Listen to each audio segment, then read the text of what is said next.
5 अगस्त 2025 सावन महीने की पुत्रदा एकादशी। पति पत्नी एक चीज़ जरूर खा लेना। किसी कारण से अगर पति दूर है या पत्नी दूर है तो कैसे इस उपाय को किया जा सकता है, ध्यान से सुने, अंत तक बने रहें। यह विधि बहुत श्रेष्ठ है, परंतु इसे नियम के तहत आप करेंगे, एक एक शब्द ध्यान से सुनेंगे तो भी आपका यह कार्य सफल होगा।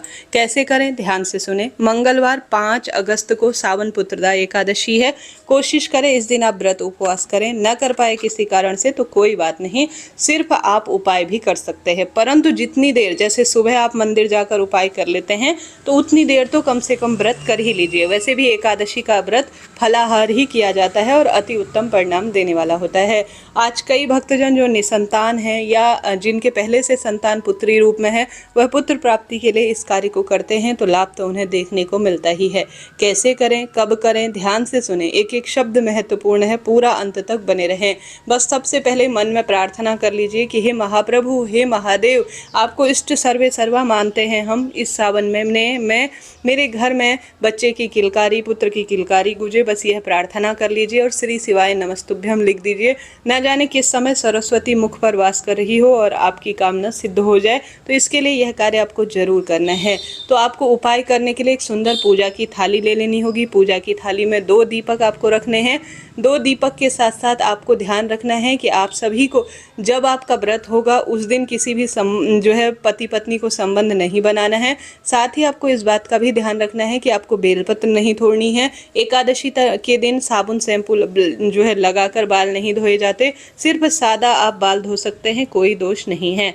चावल का प्रयोग एकादशी तिथि पर नहीं किया जाता है, इस चीज़ का भी आप ध्यान रखिएगा, तभी आपका व्रत उपवास सफल होगा। कुछ छोटी छोटी जो जानकारी है, जो माताएं बहनें आजकल अलग रहती हैं, कई नई जगह पर रहती हैं, उन्हें यह बात पता नहीं होती तो आवश्यक बतानी होती है। तुलसी में जल नहीं चढ़ाया जाता और तुलसी की पत्तियां भी नहीं तोड़ी जाती, इस चीज़ को भी आप नोट करते हुए चलिएगा। अपने घर पर जल्दी उठकर पीले रंग के कपड़े पहने। उपाय करने के लिए काले, नीले, सफ़ेद रंग के माता पिता कोई भी जो होने वाले हैं वह ना पहने, इस बात का ध्यान रखें। अपने घर के दरवाजे पर आप साफ सफाई कर दीपक जरूर लगा दीजिए, इससे सुंदर परिणाम मिलते हैं। मन ही मन प्रार्थना करें कि हे ईश्वर, हे महाप्रभु, हे श्री नारायण, आपकी जय जयकार हो। श्री शिवाय नमस्तुभ्यम, हर हर महादेव, इस महामंत्र का जाप करते हुए आप सभी को जितना संभव हो भगवान का सुमिरन करना है। घर के मंदिर में शिवलिंग पर आप कच्चा दूध समर्पित करें, जल चढ़ाएं, दीपक लगाएं, विधि विधान से पूजन करें। उपाय जो यह बता रही हूँ इसे सिर्फ मंदिर पर ही किया जाएगा, घर पर इसको करने का कोई औचित्य नहीं है। किसी मंदिर की व्यवस्था आप करें, ताकि यह वीडियो आपको मैं जल्दी दे रही हूँ कि कोई दिक्कत ना हो आपके लिए। और साथ के साथ इसे सिर्फ अकेले पत्नी भी कर सकती है, पति भी जाकर साथ में करता है तो बहुत ही बढ़िया है। व्रत के तहत कर सकते हैं, नहीं व्रत हो पाता है तो कोई दिक्कत नहीं। तो उपाय करने के लिए एक सुंदर पूजा की थाली रखिए। 2 दीपक जो मैंने आपको बताया, दोनों में गोल बत्ती ही रखनी है, दोनों में आपको बेलपत्र का ही प्रयोग करना है, इस बात का भी आपको ध्यान रखना है। और आप सभी को इस उपाय को करने के लिए चले जाना है महादेव के मंदिर में। वहाँ पर आपको एक कटोरी में लेकर जाना है जो है घी गौ माता का होगा, इस बात का भी ध्यान रखें। और साथ ही इस चीज़ का भी ध्यान रखें कि कटोरी आपको वहीं छोड़कर आ जानी है, तो किसी कागज का दोना आप प्रयोग करें। सीधे धरती पर तो प्रसाद रखेंगे नहीं और फिर बाद में आपको स्टील की कटोरी लाने वापस कहाँ जाएंगे। ऐसी स्थिति में आप यह करें कि अभी से देखिए, कल जो है दिन है, आपके पास अच्छा समय है, परसों का समय है, आप जाइए और लेकर आइए कटोरी कागज की। और उसके बाद आप सभी को एक कटोरी में बनानी है खीर चावल की नहीं बनेगी, इस चीज़ का भी ध्यान रखें। चावल की नहीं, सिर्फ साबुदाने की या सिवई की आप सुंदर खीर बना लीजिए। उसके बाद आप भगवान का सुमिरन करते हुए सुंदर पूजा की थाली तैयार करें।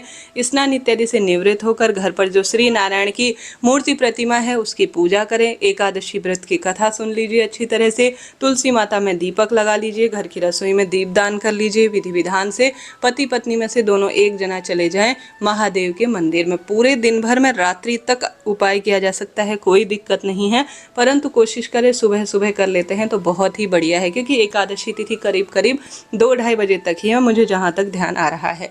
अब आप सभी को सुंदर भाव सच्चे मन से हरिओम कहते हुए, हरिहर महादेव की जय कहते हुए, संतानेश्वर महादेव की जय कहते हुए महादेव के मंदिर में जा रहे हैं। तो इच्छा आपकी है, वहाँ पर भी आप घर पर पूजन कर रहे हैं तो बहुत बढ़िया है, वहाँ पर भी पूजन करते हैं तो बहुत ही सुंदर और श्रेष्ठ इसे कहा जाएगा।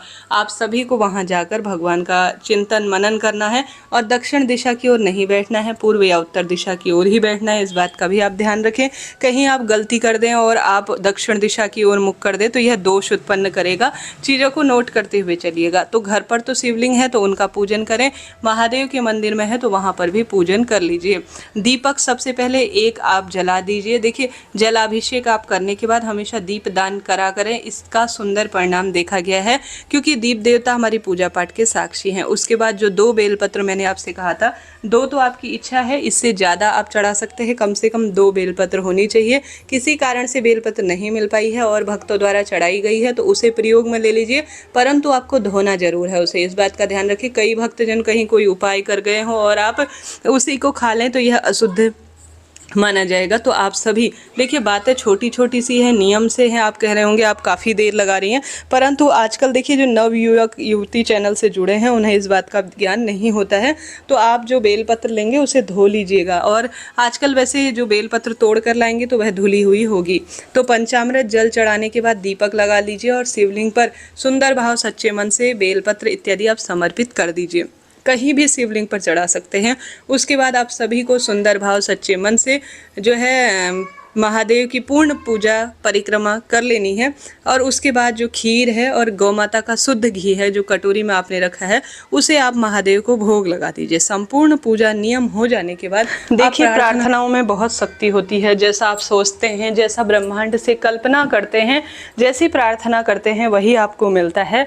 तो आप आराधना पूजन करने के बाद घर की तरफ आ जाए, परंतु शिवलिंग में से 2 बेलपत्र आपको जरूर उठाकर घर ले आनी है। ठीक है, बेलपत्र से शिवलिंग में से जो है आप उसे 2 बेलपत्र चुपचाप प्रसाद स्वरूप मांग कर महादेव ले जा रही हूँ, विश्वास है कामना सिद्ध करे, हर जगह से हार गई हूँ, ऐसी प्रार्थना कर कर सिर्फ 2 बेलपत्र उठा लाए। चाहे तो आप सभी जो है थोड़ा जल भी ला सकते हैं शिवलिंग पर चढ़ाया हुआ, इच्छा आपकी है। खीर और घी नहीं लाना है, वह कटोरी दोनों वहीं छोड़ कर आ जानी है।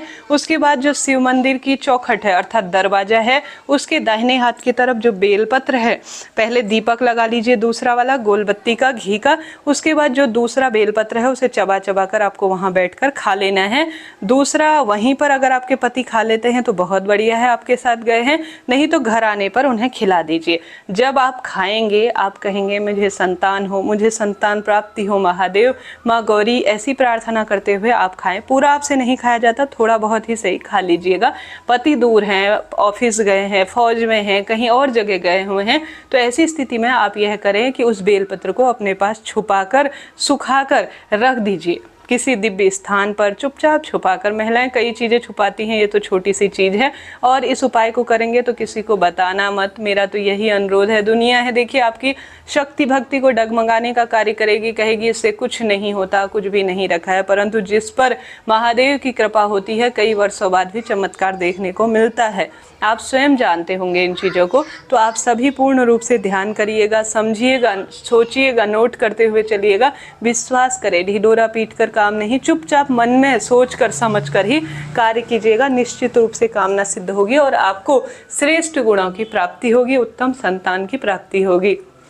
तो आप इसे छुपा कर रख लीजिए, बेलपत्र को, पति दूर हैं तो बाद में धीरे धीरे कभी भी खिला दीजिए, कोई दिक्कत की बात है नहीं। जरा सा भी मेरी वीडियो ज्ञानवर्धक रहती हैं, उचित उपयोगी रहती हैं तो लाइक करें, शेयर करें, सब्सक्राइब करें। अपने लिए संतान प्राप्ति, पुत्र प्राप्ति के लिए तिथि निकलवाना चाहते हैं तो ऊपर दिया गया नंबर है, इस पर आप बात कर सकते हैं। राधे राधे, हर हर महादेव।